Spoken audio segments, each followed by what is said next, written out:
Hi everyone. If you're watching this video, that means that you finished reading the book While the Locust Slept. Congrats. I hope you enjoyed the book. And I'd love to hear your thoughts on the 3.7 mastery check on whether we should keep teaching this book for students in the future. But now that you're done reading, we get to start talking a little bit about the summative for this unit.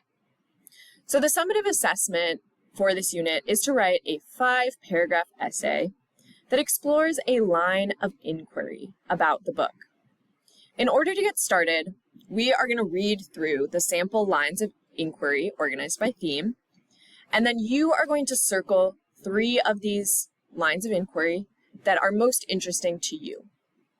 So what is a line of inquiry? This is basically a question that is going to help you dive deeper into the book and analyze a theme from the text. So we're going to talk a little bit more about these 3 themes that we've been following throughout the book. And the lines of inquiry, these are actually going to become your essay prompts. So you are going to get to choose the prompt or the question that you answer in your essay. All of these are options that you can write about, and I want you to pick the one that seems most interesting to you, or choose the one that you feel like you have the most to say about.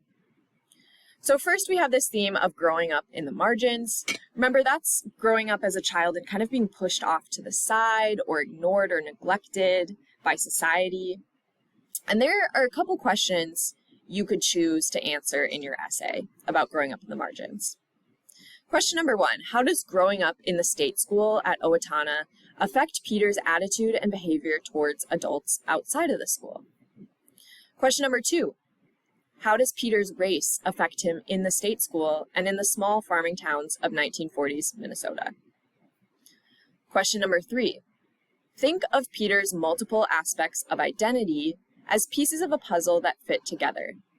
How do his identities, choose 2 or more, interconnect and overlap? Some aspects you could consider would be race, ethnicity, education, religion, income, housing. Question number 4, how does the title describe Peter's story? Where does the title occur in the book, and how does it connect to his experience of growing up in the margins? Question number 5, how do the italicized introductions to the chapters change as the memoir progresses? How do the descriptions parallel or compare to his growing up?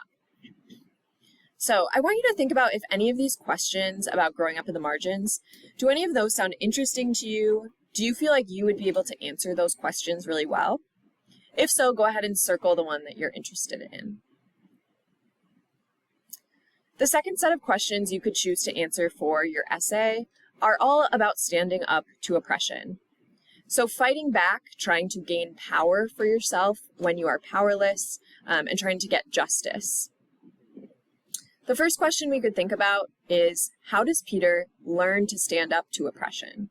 What key moments help him to fight to be treated fairly? The next question, after Peter runs away, he realizes that it isn't just the state school at Owatonna that is the problem. What similarities and differences are there between the forces of oppression at the state school and the forces of oppression outside of it? How does Peter characterize the first 4 terrors of his childhood? How does he take away their power and stand up to their oppression by writing about them? Question number 9, Mrs. Shawls, or Emma, John's wife, oppresses Peter, but she is also oppressed herself.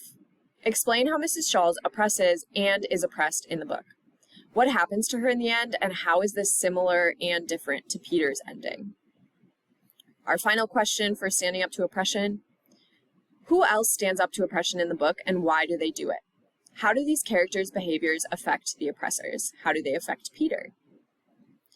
If you feel like you really want to write about the ways that Peter and other characters are able to fight back against oppression, I want you to choose 1 or 2 of these questions that sound interesting to you. Finally, you could choose to write your essay about the subjectivity of truth. So the first question we could consider for that is, how is Peter's truth different from the truth that is presented about him, and how does he reconcile the 2? In other words, how does he find a way for his own truth to be valid while others present a different reality. The next question is, how does Peter speak his own truth in the book? Who does he tell his own truth to, and how do they respond? What is the effect of speaking his own truth? Question 13 is, which realities are accepted and which realities are denied in this book? Who is listened to and who is ignored? How does Peter respond to this system? Question number 14 is, Peter is often gaslighted in the book because others around him with more power tell a different version of his life events. How does the two-timeline narrative structure help Peter to tell his truth in the face of all the lies? The final question is, how does Peter use official documents to add to his story? How do these documents sometimes deny his reality and at other times support and even amplify it? All right, so I know that was a lot, but this is all on page 34 in your packet.